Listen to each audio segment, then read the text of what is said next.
I took the job as a night security guard at an abandoned hospital a few months ago. I thought the paycheck would be nice. I also liked the idea of working somewhere unusual at night. I was 32 then, and I figured I could handle it. The hospital was huge, built in the 1950s. It had peeling paint and rusty medical equipment everywhere.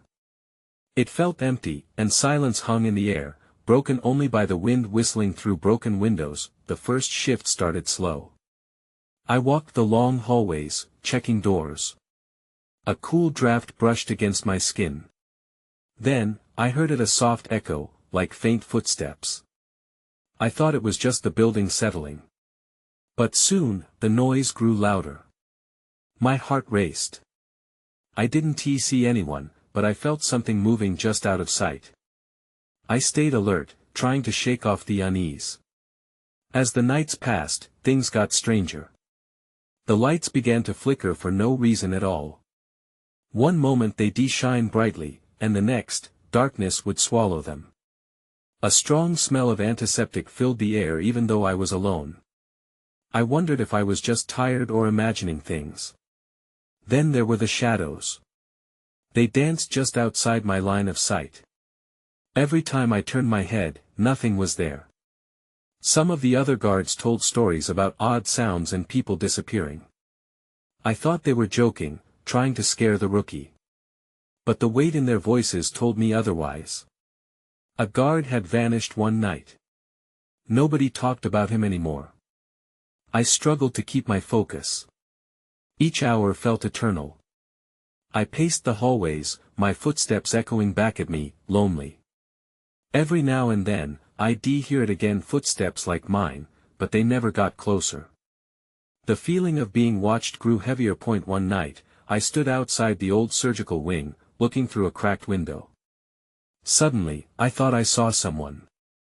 No, not someone. Something. For a moment, it felt real. I squinted and thought I caught a glimpse of a figure in white, hiding in the shadows. I blinked, and it was gone. That I wanted to leave. I wasn't sure if I was alone or if memories from the past lingered in the air. I felt like I was losing my mind. Just then, I turned to walk away, and a chill ran down my spine. The footsteps echoed again, louder this time. I knew I wasn't the only one awake. I turned back to the corridor. There, at the end, was something standing still. It was staring at me. I couldn't move. Whatever it was, it felt wrong. I felt the blood drain from my face. My mouth went dry. I tried to convince myself it was just my mind playing tricks. But deep down, I knew this place held secrets I wasn't ready to face. The footfalls grew silent, but the presence remained. I might be trapped in this haunted place forever. I turned to flee, but my feet felt glued to the floor. The figure remained still, almost expectant. My breath quickened as I fought against the urge to scream. Finally, I broke the paralysis and stumbled back a few steps. I needed to get out of there. Then, without warning, the lights above flickered violently. My surroundings pulsed with a sickly fluorescent glow, illuminating the corridor and the ghostly figure for just a heartbeat longer. It was pale, almost translucent, and for a split second, I could see the outline of a face twisted in pain. I gasped, stumbling back further until I collided against the wall. When the lights flickered again, the figure vanished into darkness, leaving behind only that lingering chill. I spun around, instinctively heading towards the nearest exit. But then I heard a soft whisper. "Stay!" I froze, feeling the hairs on my neck stand up. It echoed like a distant memory. The voice felt familiar yet foreign, wrapping around me like a cold embrace. I ignored it and pushed forward. My heart raced, and adrenaline surged through me. I needed to get out. As I reached the staircase, I noticed a door ajar at the end of the hall. The faint light that bled from within felt inviting amidst the oppressive darkness. I hesitated. Should I check it, or keep going? Curiosity tugged at me, battling with my instincts to run. I crept towards the door. My instincts screamed at me to turn back, but my feet wouldn't listen. When I peeked inside, my breath caught. The room looked like a forgotten hospital room, dusty bed, scattered papers, and an old chart hanging on the wall. But it was the words scrawled across the chart that made my stomach turn. Patient 039, subject exhibited extreme behavior. Unexplained phenomena reported. I stumbled back, fear spiraling in my chest. I felt more eyes on me. Turning my head, the corridor was empty, but the pressure of being watched was suffocating. The hair on my arms bristled, and I had to swallow the rise of panic in my throat. My skin prickled as I heard the footsteps again, echoing down the hall behind me. The familiar sound of my own steps mirrored back at me, but this time, they were accompanied by a chill that crept closer. Something was pursuing me, and I had to leave before it caught me. That I raced down the stairs, pushing open the heavy exit door, only to stop dead. The parking lot sat empty, bathed in eerie moonlight. My heart sank. Instead of freedom, a small dark figure stood beside my car. It looked like a child. I squinted, desperation rising within me. Was it real? I felt caught between two worlds, one of shadows and whispers, and the other, the mundane reality I wanted to cling to. Help me, it said, barely more than a breath. That I took a step back, overwhelmed by dread. Who or what was this? I was about to find out, but I had a sinking feeling I wouldn't like the answer. I stood frozen, staring at the small figure beside my car. It felt unreal, like a nightmare I couldn't wake from. The child's eyes shimmered under the moonlight, wide and hollow, reflecting nothing but darkness. Please, it whispered again, taking a tiny step forward. I'm scared. A chill rolled through me. Was I really considering this? A part of me wanted to help, to reach out to this innocent-seeming being. But the overwhelming dread from the building's shadows yanked me back. I didn't want to be drawn any deeper into whatever this had become. Where's your I started, but the words caught in my throat. I realized I didn't know how to finish that question without sounding insane.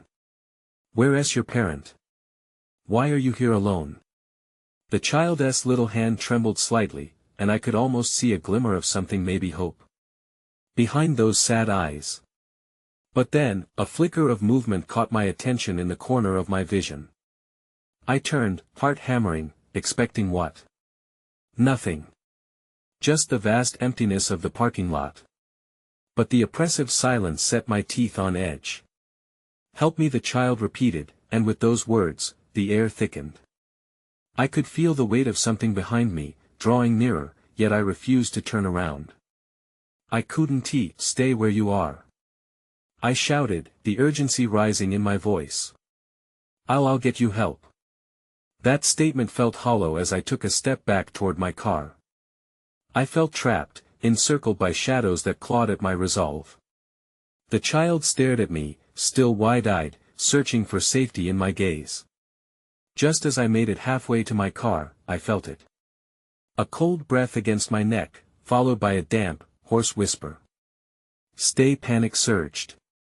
My instincts kicked in. I whipped around to face the source, ready to confront whatever horror lurked behind me. But there was only darkness. I turned back to the child, my hands trembling. We need to go. Now. But when I looked at the child, my stomach twisted. It was gone. Just vanished into thin air as if it had never existed. I blinked, hoping it would reappear, but the space beside my car lay empty, and my heart raced with a new wave of fear that I needed to go, to escape this cursed place. I jumped into my car, fumbling with my keys as the shadows in the parking lot shifted unnaturally.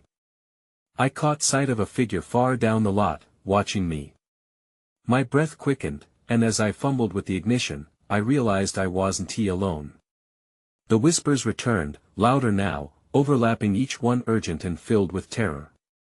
Stay. Help me stay. With a final scream of the engine, I sped out of the lot, glancing in the rearview mirror. The figure stood there, bathed in moonlight, and I knew then that I wasn't done with this darkness. It would follow me. Wherever I went, it would be waiting that I had to figure out what was happening. Or risk losing myself completely. The next day, I called in sick to work. I needed time to process what happened. The moment I opened my eyes, dark thoughts filled my mind. What was the child? What was that figure watching me? I couldn't shake the dread that I spent the morning pacing my small apartment, looking for distractions. On a whim, I decided to reach out to a friend from college. Lisa had always had an interest in the supernatural. Maybe she could help me make sense of this. After a few rings, she picked up. Hey. You seem a bit off. What is going on? I took a breath, trying to sound calm. You won't believe me. But I think something happened last night, something strange. I filled her in on the figure and the child. As I spoke, I could hear concern rise in her voice. That sounds terrifying. Are you okay? Not really. I think I'm seeing things, or I trailed off, feeling ridiculous. Let us meet up, she suggested instantly. We can look into it together. An hour later, I was sitting in a cafe, gripping my coffee cup tightly as Lisa listened attentively. She had a way of making me feel less crazy just by being there. I've read about similar encounters, she said. Sometimes children appear in contexts related to psychic trauma or unresolved issues. It could be something haunting you. That's not what I meant, I said, frustration creeping in. I wasn't thinking of it like that. I just want to know what that thing was watching me. What did it want? I think we might need to look deeper. Maybe there are places around here known for paranormal activity, she suggested. That I frowned, my stomach twisting at the thought. Like a ghost tour? Or something worse, she said quietly, her eyes widening. What if it's connected to the history of this building? That hit me like a splash of cold water. I hadn't considered the possibility. Whatever was going on wasn't just about last night. It could tie back to something larger. I sat back, my mind racing through the possibilities. Okay, I finally said, my heart pounding. Let us see what we can find. We decided to check out the local library, searching for any records about the area's past. My fingers tingled with anticipation as we walked in. The scent of old books surrounded me, familiar yet eerie. Each shelf felt like it held secrets waiting to be uncovered. As I rifled through old newspapers, Lisa's voice drifted to me. Look at this. I glanced over to see her pointing at an article from decades ago, the headline screaming about a child missing in the area. My throat went dry as I read the details: disappearances, strange occurrences. The fear that had settled in my gut twisted tighter. Then, everything went still. The lights flickered, and I heard whispers again. Not the overwhelming chaos I experienced before, but distinct words. Help me, help me. I glanced around, heart racing. Did you hear that? Lisa looked alarmed, her eyes darting toward the shadows of the stacks. We need to leave. But before I could respond, I caught movement out of the corner of my eye. It was a figure. A small figure. Just then, a cold gust swept through the library, and in an instant, everything fell silent. Someone was in the library with us. My heart raced as I tried to comprehend what was happening. The little figure in the corner seemed to fade in and out of shadows, flickering like a broken light. Lisa grabbed my arm, panic flaring in her eyes. We need to go, now. I nodded, but fear held me still. I wanted to move closer to see, to understand, but my instinct screamed for me to run. The whispers grew louder, echoing off the walls. Help me. With one quick pull, Lisa yanked me toward the main entrance. I stumbled after her, but just as we reached the doors, I glanced back. What I saw chilled me to the bone. The figure was now staring directly at us, its face pale and void of expression. I felt a strange connection, but fear held me back. Come on.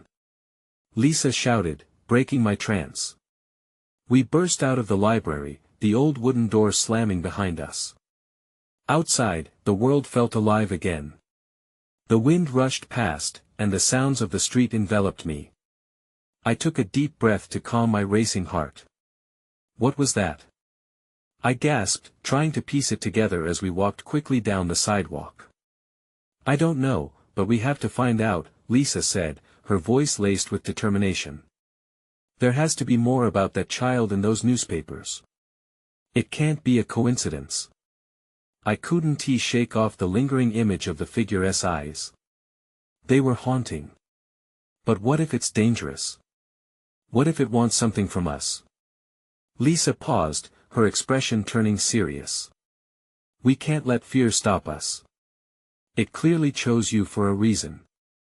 I hated the idea of facing whatever was in that library again. But a part of me knew that I couldn't just walk away. The child, the whispers, it all felt like a puzzle that needed solving. We spent the rest of the afternoon digging through more archives and search databases online. The sun dipped low, casting golden rays through Lisa's living room window. Here! She exclaimed, breaking the silence as she clicked on a link. The page was a forum discussing local legends tied to eerie disappearances. Look at this, she said, showing me a list of names. Underneath, one stood out to me, Emma Sullivan, a child who vanished in the very year my apartment building was built. What happened to her? I asked, dread pooling in my stomach. Rumors say she was last seen near the old library left behind toys and drawings. No one ever found her. Lisa's voice dropped. Some believe her spirit lingers there. I swallowed hard, the pieces of the past connecting in my mind, forming a horrifying image. What if she was the child I saw? Maybe she's looking for help, maybe she thinks you can help her, Lisa said gently. Before I could reply, I felt a chill wash over the room, as if a draft had seeped through walls. Suddenly, the lights flickered off. Complete darkness enveloped us. Lisa? I whispered, panic rising. Stay calm, she said, reaching for her phone. Just as she turned on the flashlight, we both heard a soft, childlike giggle. It echoed through the darkness. My eyes widened. That laughter wasn't just a memory. Someone is here, I said, terror creeping in. Let us get out of here. Lisa suggested, but before we could move, a small figure appeared at the edge of the light. It was her. The child. And just like that, I knew I couldn't turn away now. I stood frozen, the beam of Lisa's flashlight illuminating the small figure before us. Emma Sullivan, or whatever spirit she was now, looked so sad. Her hair floated around her, almost as if it were underwater. A dress that was once bright faded into shades of gray, almost blending with the shadows. Emma? I whispered, unsure if she could hear me. The figure tilted her head, the expression on her face unreadable. The child's eyes gleamed with an unsettling mix of hope and desperation.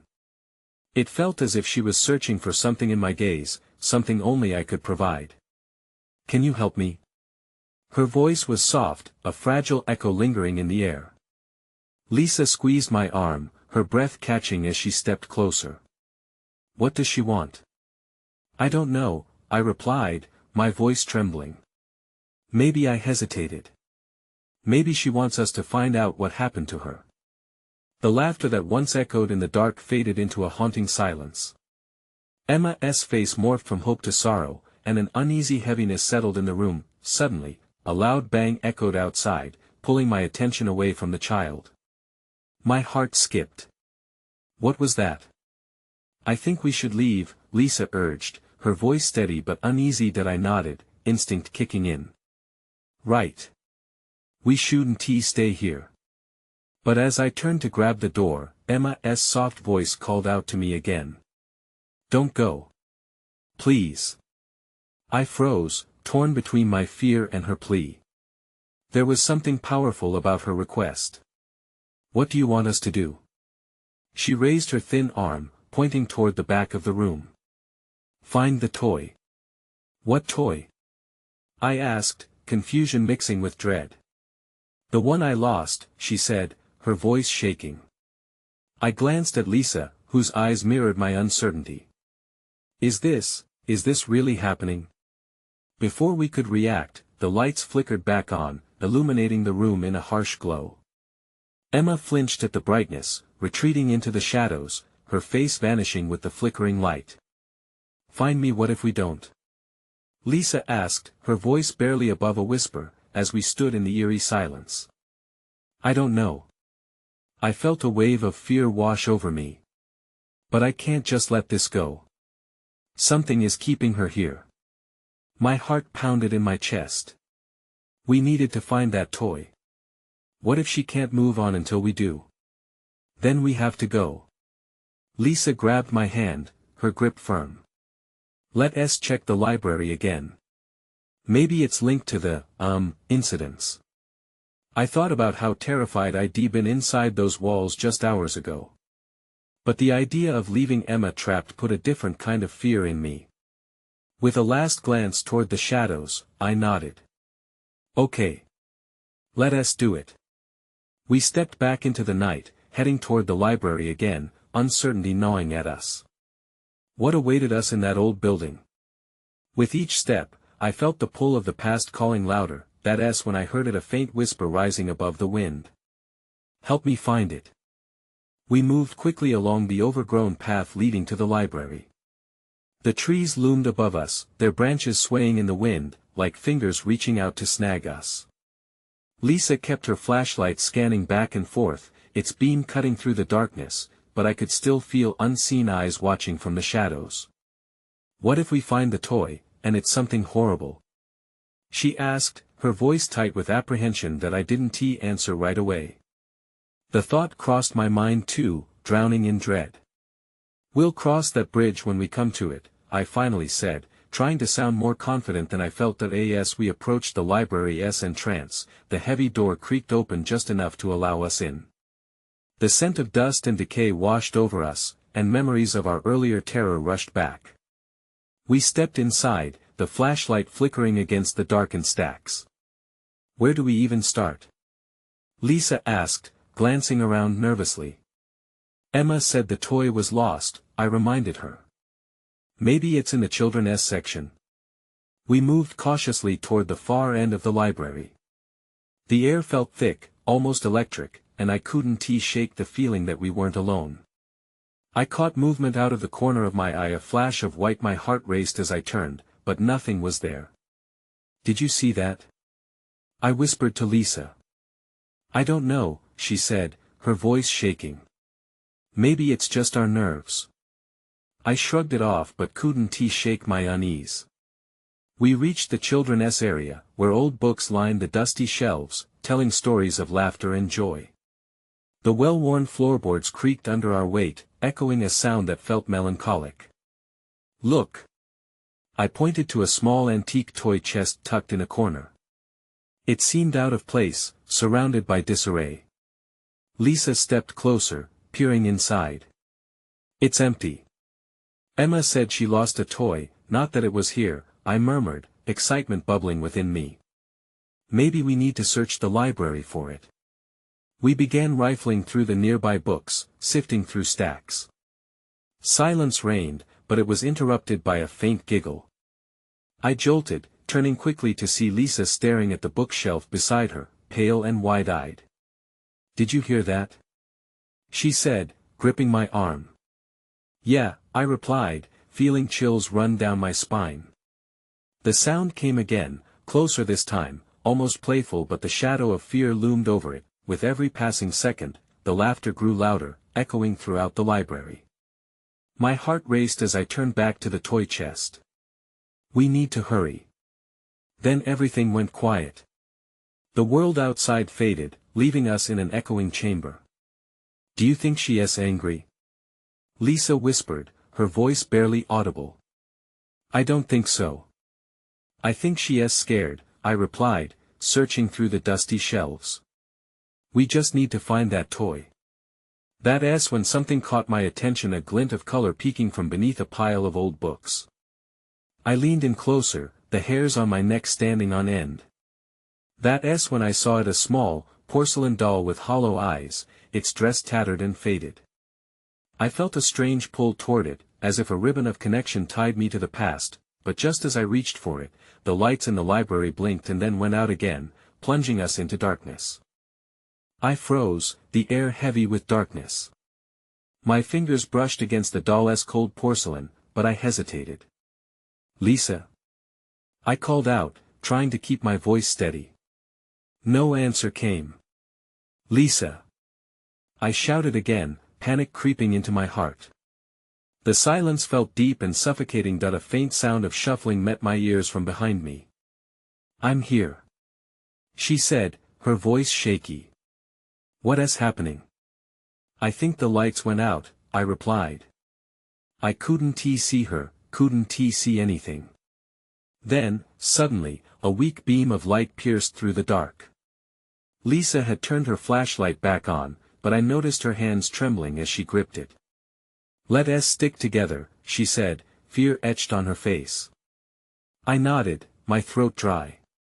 Together, we edged closer to where I had spotted the doll. The air was heavy with something unnameable, like a secret waiting to be unveiled. "We need to hurry," I whispered again, trying to drown out the unsettling giggles that echoed through the stacks. I reached for the doll once more, pulling it free from the pile of books. It was lighter than I expected. "What is it?" Lisa asked, peering over my shoulder. I held it up, the beam of her flashlight illuminating its features. It was almost cute if it weren't for the hollowness in its eyes, a void that seemed to stare back at me. "It's just a doll." But even as I said it, I felt wrong. This wasn't just any doll. It felt important, laden with stories. As I turned it over in my hands, something clattered to the floor. I jumped back, my heart pounding. A small metal key dangled from its fist, dampened by years of dust. "What is that doing here?" I asked, confusion spiraling within me. "Do you think it's for something?" Lisa's voice was barely above a whisper, the fear clear in her eyes. "Maybe it opens a drawer or something," I suggested, already feeling drawn to the idea of uncovering more secrets yet terrified of what might be inside. Before I could think further, the lights flickered back on, pulsing like a warning. But something was off. There was a darker shape looming behind the bookshelves. My stomach dropped as the figure coalesced, its outline stark against the poorly lit room. "Did you see that?" I stammered, my breath catching in my throat. "What?" Lisa's eyes widened as she turned. In that instant, the shape darted away, disappearing deeper into the library. "We should go," I said, clutching the doll tightly. "Wait, we need to know what that was right now. I don't care," I shouted, surprising myself. Fear twisted my gut, pushing me to move. "I just want to leave." We bolted towards the exit, but the laughter returned, louder and closer than before, bouncing off the walls like a taunt. I glanced over my shoulder, and in that fleeting moment I thought I saw the doll's eyes glimmer, as if it were smirking at us. Then the laughter stopped, leaving only an overwhelming silence. With every step toward the door, I felt the weight of the library pressing in on us, like something ancient watching, waiting. "Maybe we should have stayed," Lisa whispered, panic tinging her voice. "No way," I said, pushing the heavy door open. The night swallowed us as we rushed outside, breaths heavy and hearts racing. But as we stepped into the cool air, I couldn't help but look back at the library, a sense of unease curling in my chest. What had we unleashed? And what was the significance of that doll? I had no answers, only questions swirling through my mind. We had to get back to Emma and fast. The chill of the night air hit me like a wave as we stepped outside. I could still hear that eerie laughter ringing in my ears, mixing with my thoughts. "We need to find Emma," I said, starting to jog down the path away from the library. "Do you think she saw what happened?" Lisa asked, keeping pace beside me, her flashlight swinging erratically. "I don't know. I just want to get out of here," I replied, my heart still racing. I couldn't shake the feeling that something had followed us outside, lurking just out of sight. That as we reached the end of the street, I spotted Emma's house. The porch light flickered, casting shadows that danced like ghosts. I rushed up the steps, knocking loudly on the door. "Emma! Open up!" Moments later, the door creaked open. Emma stood there, her expression a mix of confusion and concern. "What's wrong? What happened?" I hesitated. I didn't want to share anything about the doll just yet. We were in the library, and things got weird. The lights went out, and we saw something. "Can we just come in?" "Yeah, of course." She stepped aside, letting us in. As soon as the door closed behind us, I felt a wave of relief wash over me, but it was short-lived. "What do you mean weird?" Emma pressed, her brow furrowing. I looked at Lisa. She seemed on the verge of collapse, her face pale. "Just some strange things." "A doll and the laughter," Lisa interrupted. "It was in the library. We heard it before we left. It felt like we were being watched." Emma's face paled as she glanced between us. "What kind of doll? Are you serious?" "Just an old doll," I said, trying to downplay it. "With a key." "A key?" Emma echoed, her eyes narrowing in suspicion. "What did you find?" I pulled the doll from my bag, the metal key still wedged firmly in its grip. "This was on it," I said, handing it over. "We thought it might open something." Emma took it gingerly, examining it. "Where did you find this?" "Among some books," I replied cautiously. An unsettling silence filled the room. "Do you think it belongs to the library?" Emma asked, her voice almost a whisper.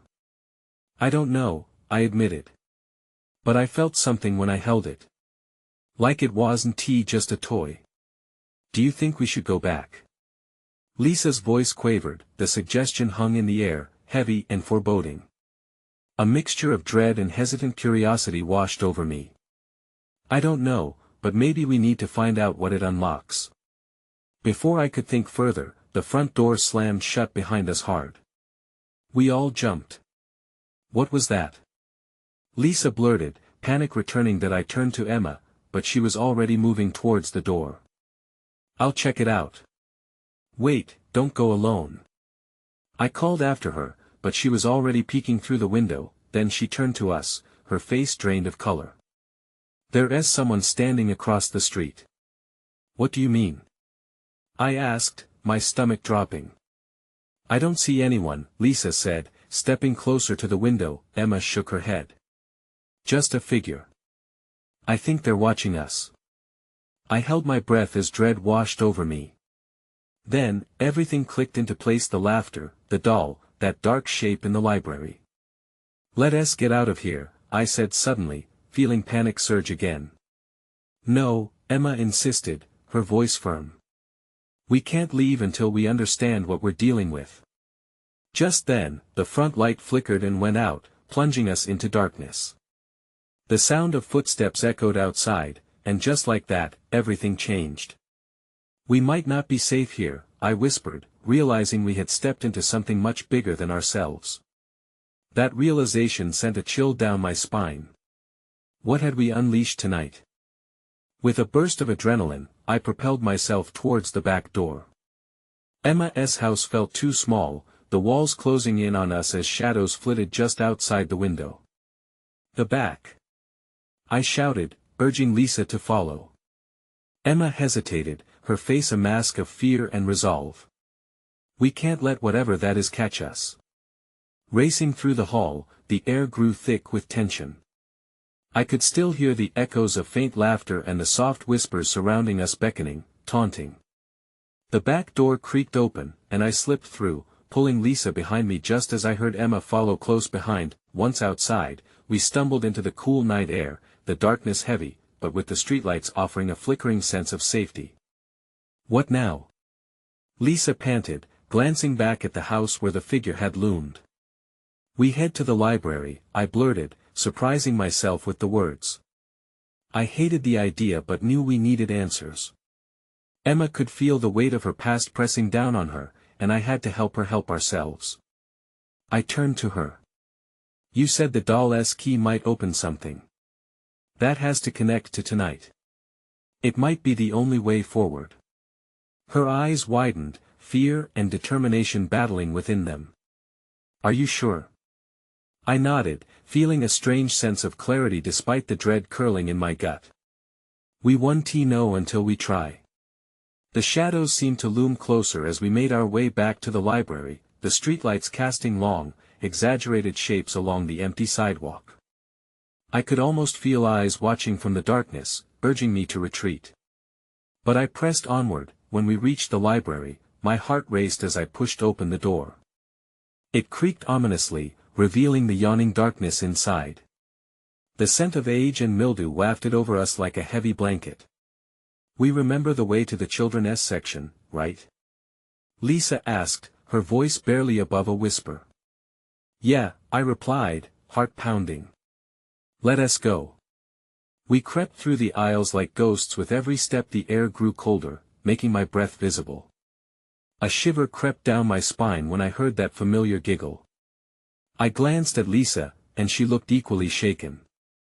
Don't be afraid, I murmured, though I struggled to convince myself. I glanced around. She's not hostile. Yet. Emma's words were thick with fear. That we reached the children's section, and I felt a strange pull towards where I had found the doll. Over here, I called, noticing the stacks of books piled high from where we had last searched. Just as we began looking again, the silhouette of a figure flickered past the edge of my vision. Did you see that? I croaked. Yes. Emma exclaimed, her hands trembling. We should hurry. I began rummaging through the stacks, fear intertwining with a desperate need to help Emma find peace. What was that key for? I kept asking myself.